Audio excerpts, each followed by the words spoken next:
Pessoal, tudo bem? Vocês estão estudando muito? O tema da nossa aula de hoje é os problemas de trabalho e habitação no Brasil e no mundo. Que tipo de trabalho a gente tem na atualidade no mundo e no Brasil? Que tipo de implicações eu vou ter a partir do trabalho na questão da habitação? É um tema, na verdade, econômico, ou seja, as pessoas têm a sua condição de moradia atrelada ao tipo de trabalho que ela exerce, ao tipo de ganho de renda que ela obtém a partir desse trabalho. A gente vai ver que no mundo hoje as implicações a partir do mundo do trabalho acabam refletindo na vida das pessoas, não só em relação à moradia, mas nas suas condições de vida em geral. Algumas implicações principais hoje em relação ao mercado de trabalho e também em relação à questão da habitação dizem diretamente respeito ao seguinte critério: as consequências negativas da revolução tecnológica.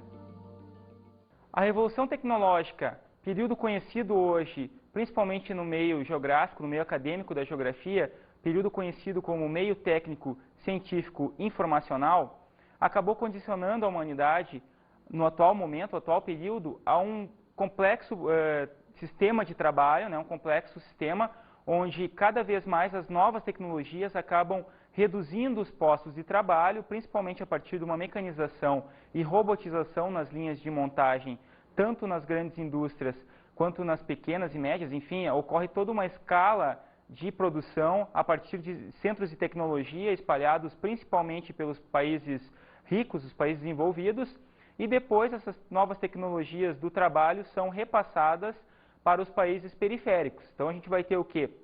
A gente vai ter alguns países dominando esse tipo de mercado, países que vão acabar criando tecnologias e difundindo essas tecnologias em períodos seguintes, ou seja, eu tenho uma mercadoria que vai ter um estudo tecnológico, um estudo técnico de viabilidade, e essa mercadoria vai se inserir no mercado, primeiro, inicialmente, aliás, no mercado europeu ou norte-americano, principalmente. Passados alguns meses ou talvez anos, essa mercadoria vai ser destinada, num segundo momento, para os países periféricos, e nesse momento, quando essas mercadorias chegam nos países periféricos, nos países pobres, enfim, a gente vai ter o quê? A gente vai ter uma nova mercadoria surgindo nos países ricos, nos países desenvolvidos. Ao mesmo tempo, eu vou ter nesses países pobres, os países que recebem as novas tecnologias, um aumento cada vez maior dos índices de desemprego, ou seja, a população economicamente ativa, aquela população da chamada PEA, população em idade para o trabalho, que nos países pobres, em geral, ela começa aí na faixa dos 16 anos, a legislação trabalhista vai permitir o trabalho de caráter temporário, principalmente a partir dos 16 anos.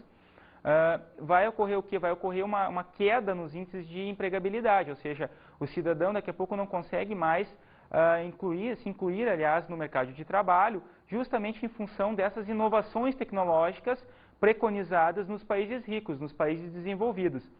Então, assim, a gente vai ter, no caso do Brasil, um aumento gradativo dos índices de desemprego e o surgimento de uma nova fase, de um novo período, ao qual a gente pode chamar de um período de informalidade, de subemprego, Então, assim, a gente tem hoje um fator principal em relação a esse tipo de ocupação, esse tipo de mão de obra hoje no Brasil, esse tipo de situação caracterizado basicamente como a informalidade e o subemprego.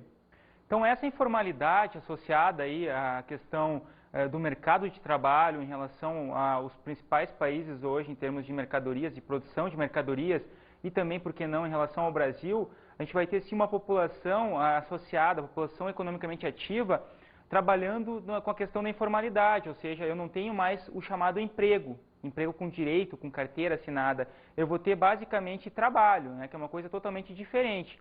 Eu vou trabalhar numa informalidade, principalmente nas grandes cidades, nos grandes centros urbanos, vendendo desde alimentos até produtos falsificados ou de origem desconhecida, muitas vezes, para poder me sustentar e sustentar a minha família. Então, assim, países que apresentam hoje as características principais dentro da sua PEA de informalidade. Um grande exemplo é o Peru. O Peru hoje ele apresenta, assim, em algumas cidades como a capital, Lima, mais ou menos 80% da população trabalha na informalidade, ou seja, vende algum produto, não tem nenhum direito trabalhista, e ao mesmo tempo a gente vai ter o quê? Uma falta de preocupação dos próprios governos em relação a esse tipo de política relacionada ao trabalho. Ou seja, eu vou ter hoje uma espécie de flexibilização das leis trabalhistas associada ao quê? Associada à falta dos direitos trabalhistas. Essa falta dos direitos trabalhistas, na verdade, ela começa no mundo principalmente no final da década de 70, em países ricos, principalmente Inglaterra e Estados Unidos, com a redução do chamado bem-estar social, o fim dos direitos trabalhistas, privatizações.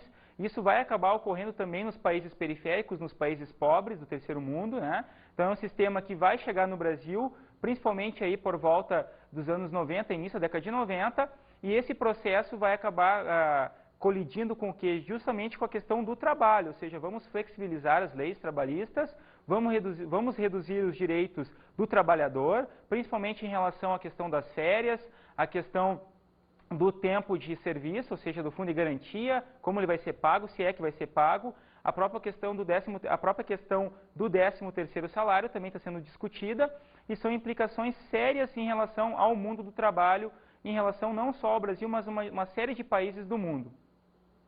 Para vocês terem uma ideia, alguns países, inclusive europeus, países ricos, como a França, têm reduzido os direitos trabalhistas, existe uma série de implicações nesse tipo de política. A França está tendo uma redução na jornada de trabalho, de 40 para 36 horas, a tendência ainda nos próximos anos é reduzir para 32 horas, Então, assim, do ponto de vista do trabalho, parece ser bom, O trabalhador vai trabalhar menos, só que não necessariamente vai ganhar a mesma coisa. O principal objetivo do governo, dos principais países hoje, os países ricos, é justamente tentar reduzir essa carga horária do trabalhador para aumentar a carga horária, ou para aumentar, aliás, o índice de empregabilidade. Pessoas que não têm emprego vão poder entrar justamente porque eu tenho uma redução dessas jornadas de trabalho. Então, se a pessoa trabalhava 40, o trabalhador trabalhava 40 horas, vai passar a trabalhar 32, sobram 8, essas 8 horas provavelmente podem ser destinadas a um outro trabalho, a um outro trabalhador. Então, essa é uma nova política hoje em relação ao trabalho, que não está restrita apenas a países ricos e também ela está presente, muito presente em países periféricos, em países pobres. Voltando a falar em relação ao Brasil, nesse sentido, na questão do mercado de trabalho associado às leis trabalhistas, está em tramitação já há um bom tempo, tanto no Senado quanto na Câmara, a redução gradativa dos direitos. A própria questão da aposentadoria está associado a isso, ou seja, as pessoas vão ter que trabalhar mais tempo.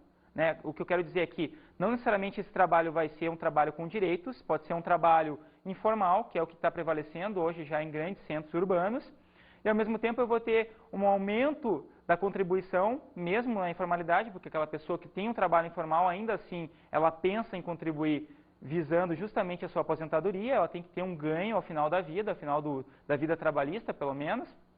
E nesse sentido a gente vai ter, então, uma redução dos direitos, Férias agora, para vocês terem uma ideia, existe um projeto de lei dizendo que as férias podem ser pagas em parcelas, eu posso tirar 10 dias em janeiro, eu posso tirar 10 dias em julho, 10 dias em setembro, enfim, o empregador, o dono da empresa é que vai dizer para mim que tipo de férias eu vou ter e em quantas parcelas.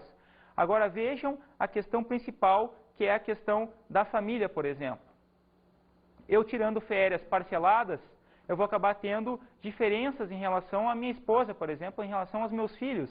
Por exemplo, as férias escolares não vão colidir ou não vão coincidir com os dias de férias que a empresa me disponibilizou. Então, eu já começo a criar alguns impactos na própria família em relação ao mercado de trabalho. As leis trabalhistas cada vez mais flexíveis. O governo alega os governos, não só do Brasil, mas de vários países, alegam que a tendência justamente é flexibilizar para aumentar os índices de emprego. Só que, na prática, o que está ocorrendo já no Brasil é justamente uma redução ainda maior. Porque se o grande empregador pode pagar menos encargos trabalhistas, menos impostos relacionados ao trabalho, a sua taxa de lucro também vai aumentar. E é justamente nessa tecla que boa parte dos grandes empresários estão batendo. Aumento das minhas taxas de lucro, aumento da minha lucratividade, aumento dos meus ganhos, eu fico cada vez mais rico e ao mesmo tempo eu me aproprio, eu exploro esse tipo de forma de trabalho que vem aumentando cada vez mais no Brasil e não só no Brasil, mas em boa parte dos países do mundo. Então, pessoal, essa questão do trabalho, da informalidade, vai acabar gerando uma série de exclusões sociais, A pessoa tenta procurar trabalho, muitas vezes não consegue, acaba caindo na informalidade. Então, para ilustrar mais ou menos esse tipo de situação, a gente vai ver agora uma cena de um filme, O filme se chama... No caso, ele vai conseguir, talvez, uma empregabilidade temporária, porque alguns fatores também vão condicionar o mercado de trabalho, vão condicionar o tipo de emprego que eu vou conseguir, E, infelizmente, em alguns países ocorre ainda uma discriminação que não é só a discriminação em relação ao tipo de educação que eu tive, ou anos de estudo, por exemplo, a minha qualificação, mas também em relação a critérios de cor, por exemplo, né, que é uma coisa que ainda ocorre também, uma discriminação, e o filme vai mostrar bastante, assim, vai mostrar bem, aliás, essa questão da discriminação em relação ao mercado de trabalho. Ao mesmo tempo, o que a gente vai ter hoje em relação aos principais mercados trabalhistas, né, a forma como o mercado de trabalho funciona, é que essa informalidade, né, que a gente está comentando, ela está mais restrita hoje, ela está mais presente, ela acaba condicionando a vida das pessoas nos países pobres e subdesenvolvidos, né? São países que apresentam hoje a grande característica da sua PEA, da sua população economicamente ativa, é que boa parte dela, principalmente nos grandes centros urbanos, já passa a responder, na sua quase maioria, no setor informal. Ou seja, em grandes centros eu vou ter um número muito grande de pessoas que dependem da informalidade para sobreviver. E, ao mesmo tempo, eu tenho também a questão do consumo atrelado a isso. Porque se eu não tivesse um consumo da população em relação a produtos de origem quase que ilegal, né? Segundo a legislação brasileira, são produtos ilegais, são chamados produtos piratas, né? Que vêm quase na sua maioria da China hoje, que é o grande país pirata do mundo, né? Na produção industrial pirata. Então, assim, eu tenho ao mesmo tempo uma economia informal que gira em torno dos chamados camelôs, né? A gente já conhece aí a figura do camelô, né? Que vende mercadorias baratas de origem duvidosa e de qualidade também muitas vezes duvidosa, que eu acabo criando um mercado, ou seja, a população consome esse tipo de produto por ser mais barato e por responder a uma necessidade que é muitas vezes momentânea, por exemplo, CDs de música, né? Então eu vou ter muita gente trabalhando nesse tipo de mercado, né? Muitas vezes ganhando salários nem tão condizentes com o tempo de trabalho, são jornadas estressantes. Para vocês terem uma ideia, esse tipo de trabalhador não tem uma jornada definida, ele pode trabalhar um dia talvez 8 horas, e daqui a pouco, dependendo do movimento, por exemplo, em épocas de festas natalinas, por exemplo, ele vai chegar a trabalhar de 12 a 15 horas fácil. Por quê? Porque ele precisa ter um ganho, e esse ganho dele, na questão da informalidade, vai se dar principalmente a partir do tempo de trabalho, ou seja, quanto mais ele trabalha, maiores são as suas chances, as suas possibilidades de lucros, de ganhos, enfim, de ter uma renda no final do mês que permita as suas necessidades assim serem sanadas, né? Então, nesse sentido, eu vou ter cada vez mais um aumento da informalidade nos países pobres e subdesenvolvidos, uma coisa a ser pensada principalmente a partir do quê? A partir de uma inclusão que deve ocorrer. Porque ao mesmo tempo que eu não tenho essas pessoas trabalhando com seus direitos, eu também não vou ter o público consumidor que consome esses produtos, obviamente, comprando na economia formal. Então, vou ter um impacto justamente na questão dos impostos nos países pobres e subdesenvolvidos, principalmente. O grande reflexo dessa política preconizada nos países pobres e subdesenvolvidos é a grande concentração de desempregados. Ou seja, eu vou ter nos grandes centros urbanos hoje, nos países pobres e subdesenvolvidos, um grande exército de mão de obra, né, de reserva, que a gente chama. São pessoas que não têm ocupação, não têm emprego, né, fato verificado hoje, principalmente no primeiro dia aí de trabalho normal, né, que é a segunda-feira, principalmente, quando grandes exércitos de populações desempregadas vão procurar os seus empregos, né, vão pegar os classificados de emprego dos jornais, vão buscar no próprio sistema governamental, a partir das vagas destinadas em agências de fomento, de busca de emprego, enfim, para tentar a sua colocação. Então, assim, cada vez assim, aumenta mais o número de pessoas que perdem emprego, né, perdem o seu emprego, aliás, e tentam buscar uma recolocação, mas muitas vezes a sua tentativa é frustrada. Por quê?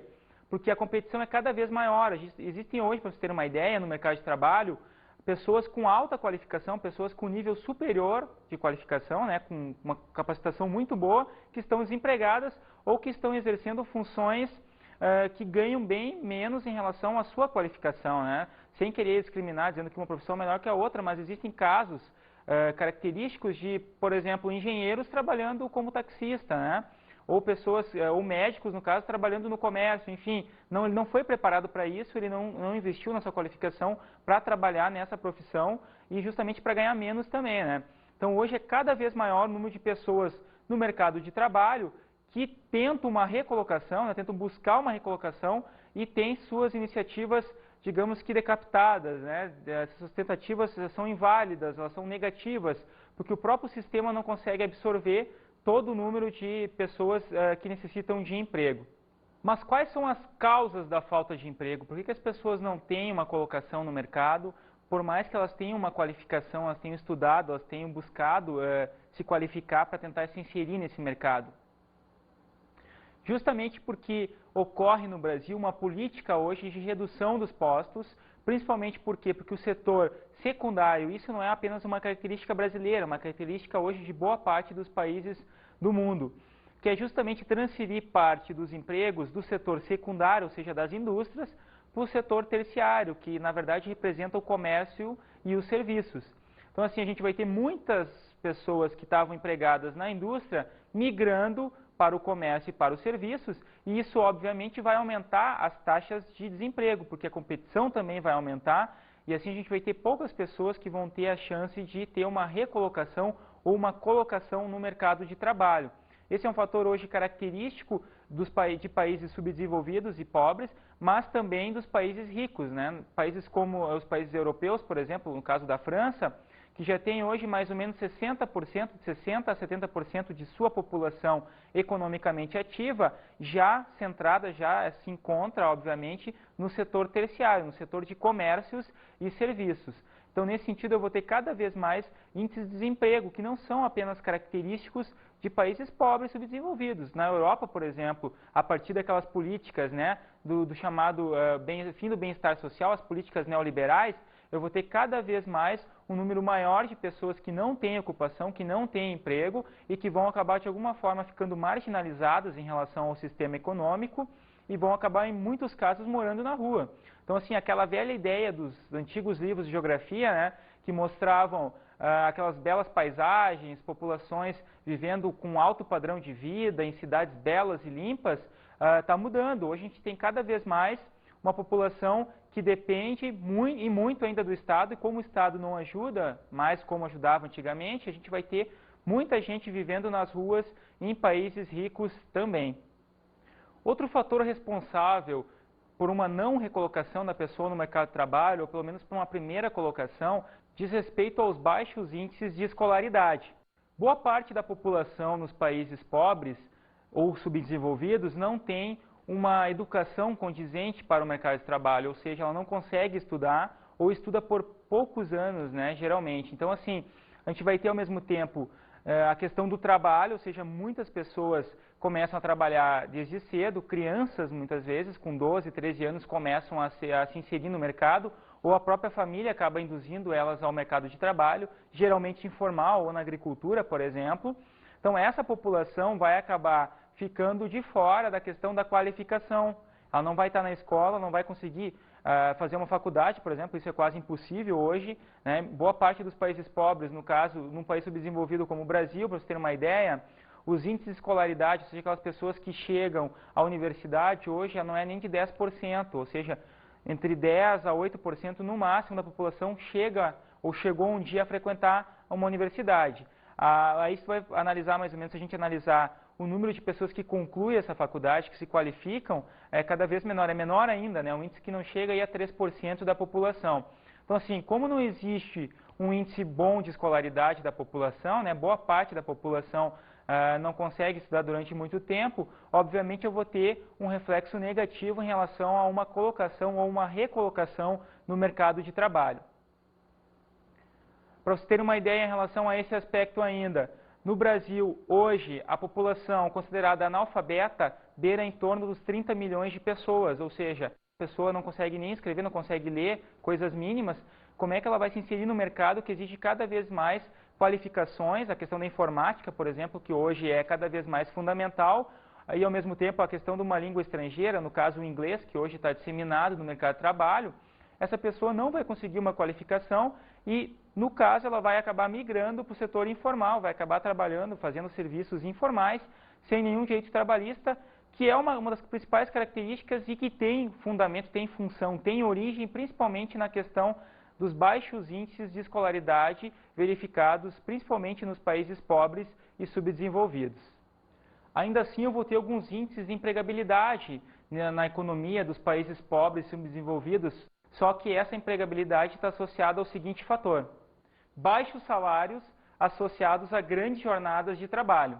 Ou seja, as grandes empresas, principalmente multinacionais, presentes nos países pobres e subdesenvolvidos, vão acabar justamente se inserindo, se localizando nesses países em função dos chamados fatores locacionais, né, da indústria, a instalação das indústrias, principalmente a mão de obra, que é uma mão de obra barata, né, vocês viram aí nem tão qualificada, mas ao mesmo tempo eu vou ter o quê? Uma grande jornada de trabalho, ou seja, no final das contas eu vou ter uma lucratividade muito maior que vai ser compensada justamente por alguns incentivos também do Estado. Então, assim, o tipo de trabalho que a gente tem no Brasil hoje é um trabalho considerado insalubre. É uma jornada de trabalho que é estressante, e aí tem um fator importante nesse aspecto, né? A gente tem na história da humanidade, principalmente assim, nos últimos 60 anos, né, em relação a essa história, no caso no mercado de trabalho, relacionado ao mercado de trabalho, uma questão quase que mitológica, né? Para a maior parte da população do mundo, a gente acredita ainda que as pessoas, ou o povo, a nação que mais trabalha, no caso, no mundo, são os japoneses. Mas, segundo uma recente pesquisa norte-americana, né, comprovada cientificamente com estudos e critérios técnicos, o país que tem a população que mais trabalha no mundo é a população brasileira. É o Brasil, né, que tem a maior jornada de trabalho e é a população que mais trabalha, que tem a jornada mais estressante também. Então, ao mesmo tempo, eu vou ter esses baixos salários associados também a doenças do trabalho, ou seja, é uma população que trabalha muito, né, por mais que eu tenha uma série de feriados e datas comemorativas no país, ainda assim essa jornada semanal de 40 horas, que nem sempre é cumprida, né, geralmente para mais, as pessoas trabalham para mais, vai acabar levando a uma defasagem também no padrão de vida da população economicamente ativa de países pobres e subdesenvolvidos, como no caso a população do Brasil. Falando um pouco agora da questão do emprego nos países desenvolvidos, o que a gente pode dizer é que a partir da década de 70, né, principalmente na Inglaterra e nos Estados Unidos, eu vou ter a instauração de um modelo que vai acabar criando todo um sistema em relação à questão do emprego. Esse modelo está basicamente atrelado aos seguintes fatores, às seguintes ações: as reformas neoliberais e a redução do bem-estar social. Uma reforma preconizada pela Margaret Thatcher, a primeira-ministra inglesa, no final da década de 70, na Inglaterra, e também pelo Ronald Reagan, presidente norte-americano, no início dos anos 80, nos Estados Unidos, obviamente. Esses dois governos buscam reduzir os direitos trabalhistas, criam um sistema neoliberal que preconiza basicamente a privatização do sistema estatal, ou seja, as empresas do Estado devem ser destinadas à iniciativa privada, porque não geram lucros, basicamente, segundo esses dois governantes, e porque empregam muita mão de obra ociosa, pessoas que não fazem muita coisa no trabalho. Então, vamos reduzir esses direitos, vamos acabar com os empregos, vamos privatizar as empresas do Estado. O Estado, no modelo neoliberal, não pode mais se preocupar com a questão da produção. O Estado tem que se preocupar apenas com a questão da economia, ou seja, manter a economia funcionando e socorrer algumas empresas em épocas de crise. Ao mesmo tempo, esse sistema vai acabar criando alguns direitos, ou seja, alguns direitos, uma redução dos direitos, na verdade, em relação aos países desenvolvidos, países ricos em geral. A gente vai ter o que, principalmente a partir desse período da Thatcher e do Reagan? A gente vai ter uma jornada de trabalho que ao mesmo tempo pode ser aumentada em alguns países, como no caso da Inglaterra, e pode ter uma redução em países como a França, por exemplo. Há aí, nesse sentido, uma contradição, né? Só que, no fundo, a gente vai ter o quê? Em países onde aumenta a jornada, a gente vai ter, ao mesmo tempo, um aumento do tempo de serviço nesses países, né? Então, assim, a população vai trabalhar mais tempo, né? Vai levar mais tempo na sua jornada e vai levar também mais tempo para se aposentar. Isso é uma coisa que começa na Inglaterra e depois se expande pelo mundo todo, né? É um projeto neoliberal que hoje não respeita mais fronteiras, é um projeto que já é considerado global e que tem sérios impactos na Europa, principalmente em relação à questão do emprego e à questão do consumo, que está sim associada à questão do tipo de emprego que eu tenho e do tipo de direito social atrelado a isso, ou seja, é o fim do chamado bem-estar social. Bem-estar social esse que, na verdade, está atrelado aos índices de educação, que também estão sendo reduzidos. A educação em países como a França, até hoje, ela é pública, ela é gratuita, ela tem muita qualidade, só que, a partir dessas reformas, o sistema educacional, no caso da França, por exemplo, já começa a ser repensado pelo governo, no sentido de começar, né, a cobrar alguma coisa dos estudantes. Então, a tendência é tu começar aos poucos a privatizar esse tipo de sistema. O Estado gasta muito com a educação, ele gasta muito também com a questão da saúde, né, dentro da questão do bem-estar social, e esses são encargos muito grandes, assim, em termos de orçamento para os países ricos, né? Então, a gente tem uma redução hoje em relação a esses países, esses direitos todos, né, adquiridos a partir de grandes conflitos sociais, a partir de grandes revoltas da população, que a grandes custos a população começou a ter direitos à educação de qualidade, à saúde de qualidade, e que hoje cada vez mais estão sendo reduzidos e estão gerando uma série de excluídos, inclusive nessas populações. Ou seja, a questão do mundo do trabalho, a questão da finalização dos direitos trabalhistas não está mais atrelada à questão dos países pobres e sim também aos países desenvolvidos, aos países ricos. Vamos falar um pouco agora sobre desemprego crescente e xenofobia nos países desenvolvidos. Os países desenvolvidos hoje apresentam ao mesmo tempo esses índices de desemprego aumentando, né, a partir dessas reformas neoliberais, do fim do bem-estar social, né, do chamado fim do bem-estar social, e ao mesmo tempo eu vou ter o quê? Um índice crescente de xenofobia, porque se aquele emprego que na década de 80 não me interessava, eu como cidadão alemão, por exemplo, eu não queria trabalhar como garçom, né, que era uma profissão que era considerada inferior dentro das classes sociais da Alemanha. Então, assim, eu vou, a partir desse fim de bem-estar social, final da década de 90, quando começa a ter uma defasagem muito grande na Europa, eu vou começar a buscar novamente esse tipo de ocupação. Só que esse tipo de ocupação, anteriormente, era feito, na verdade, eu tinha uma empregabilidade de populações migrantes, que não eram europeias, muitas delas, né? A gente tem muita gente da África, muitos países africanos que mandavam mão de obra barata para a Europa. Nós tínhamos latinos, né, brasileiros, enfim, mexicanos que iam trabalhar na Europa. E esse tipo de população vai acabar sendo discriminada justamente a partir de um fator dizendo assim, mais ou menos, vocês estão roubando nosso emprego, vocês têm que sair do nosso país, e aí vão começar a surgir uma série de movimentos, desde movimentos neonazistas, né, que tentam buscar o quê? A questão de expulsar os imigrantes, né, no sentido de dar novamente possibilidades de emprego para essa população que teve uma redução, sim, dos seus direitos trabalhistas e, por que não, dos seus direitos sociais atrelados àquela velha questão do fim do bem-estar social. Grande concentração no setor terciário da economia. Um outro fator importante para mostrar o atual processo de desemprego também, por que não, nos países ricos ou nos países subdesenvolvidos, diz respeito a essa migração que ocorreu basicamente a partir da década de 70 e hoje atingiu seu auge, quando boa parte da população empregada em indústrias, setor secundário, obviamente, da economia, passa a migrar para o setor terciário, setor responsável pelo comércio, né, setor responsável pelo comércio e pelos serviços. Então, essa população, no momento que migra, acaba inchando, digamos assim, esse setor. Vamos ver agora os problemas relacionados à habitação. Mas antes de tratar desse tema, vamos ver uma enquete aí na rua pedindo a opinião da população sobre esses problemas, ver se realmente a população entende, ou pelo menos sabe algumas causas relacionadas aos problemas da habitação. Roda aí.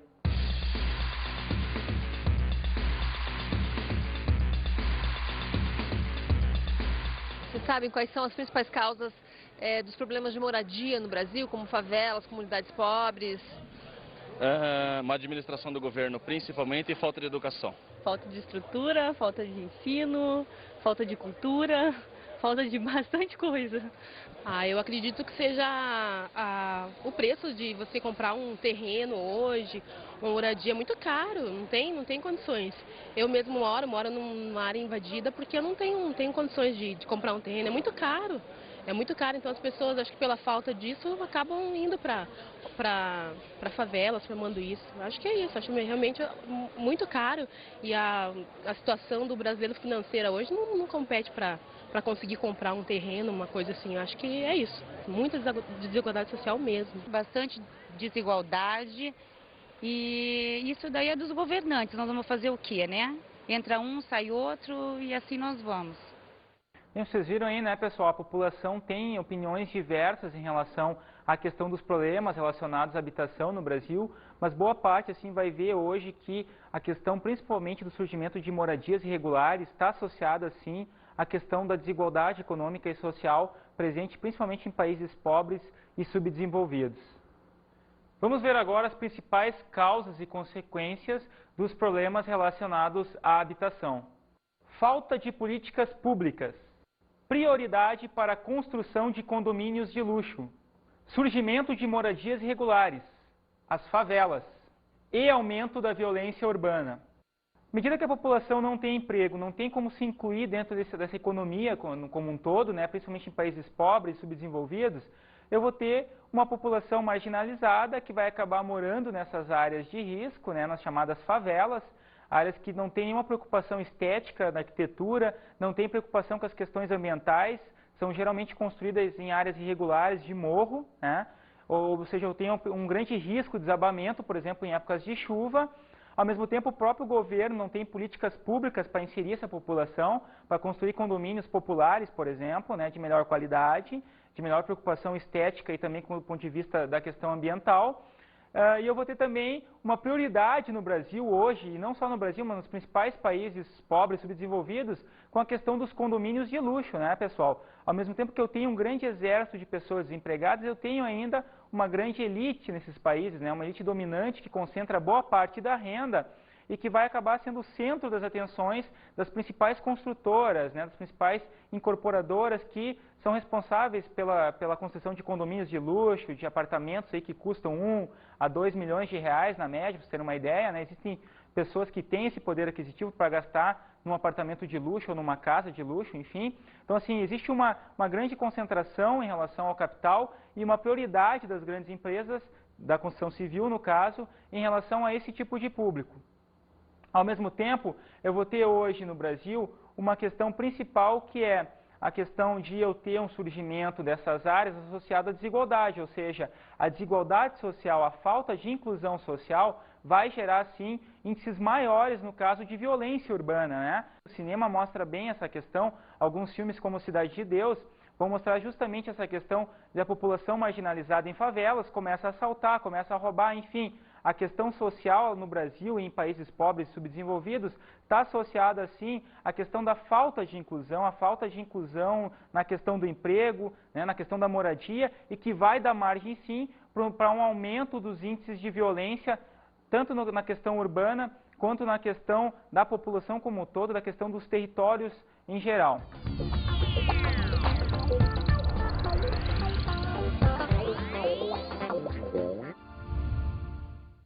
Bem, pessoal, uma dica de estudo importante para a questão das moradias, a questão do trabalho, enfim, tanto no Brasil quanto no mundo, é o filme Cidade de Deus, de Fernando Meirelles, da distribuidora Lumière.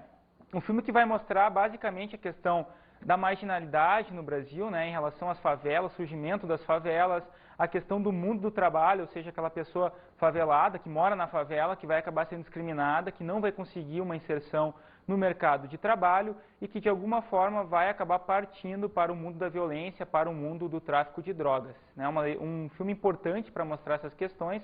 Espero que vocês tenham gostado da nossa aula de hoje. Bons estudos e até a próxima.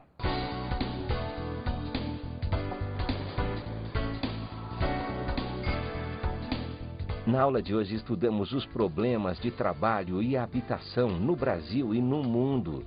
Vimos então aí as questões relacionadas ao mundo do trabalho nos países ricos, né, nos países desenvolvidos e também nos países subdesenvolvidos, em relação a essa questão toda das reduções, né, em relação aos direitos trabalhistas, a questão da falta de moradia decorrente disso, a questão da falta de um certo bem-estar social, né, há uma redução desses direitos, principalmente nos países ricos, e essas implicações todas vão acabar gerando uma série de conflitos dentro das populações, com surgimento, no caso de favelas, de áreas de risco, por exemplo, e que vão dar margem, sim, para um aumento maior ainda dos índices de violência nesses países pobres ou subdesenvolvidos, nesses países pobres ou subdesenvolvidos.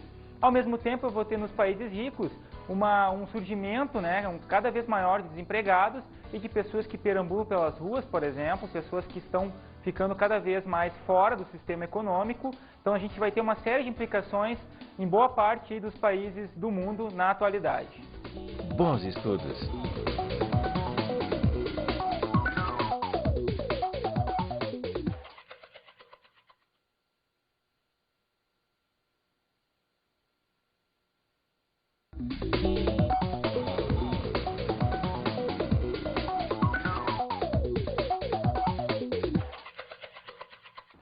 Bem, professor, uma dica importante para como trabalhar esse assunto com seus alunos é mostrar para eles a questão dessas desigualdades todas, né, principalmente nos países subdesenvolvidos hoje, né, principalmente o Brasil, que é um grande exemplo, do surgimento dessas áreas de risco, né, dessas favelas, né, mostrar para os alunos, talvez fazer uma saída de campo a esses lugares, né, mostrando como essas habitações são construídas, ou seja, não existe nenhuma preocupação arquitetônica, por exemplo, ou em relação ao tipo de solo, né, um solo que pode ser escorregadio, enfim. Então, mostrar para esses alunos que à medida que